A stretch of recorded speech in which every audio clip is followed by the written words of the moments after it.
Ngayon, inobserbahan natin na hinuhukay ni ate roon yung maalat na lupa.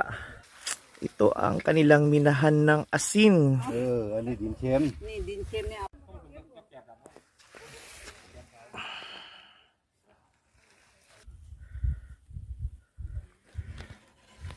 Tingnan din natin yung lusutan.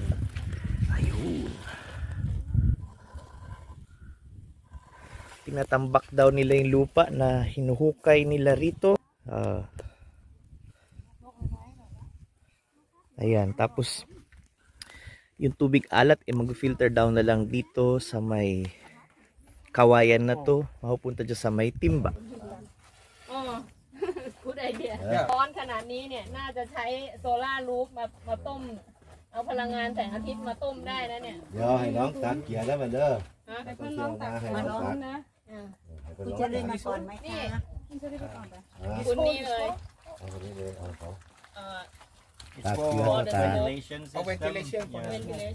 Burning. try this Para sa mga dagdag na video tulad nito, i-like at i-follow kami sa Spacetime Events and Exhibits.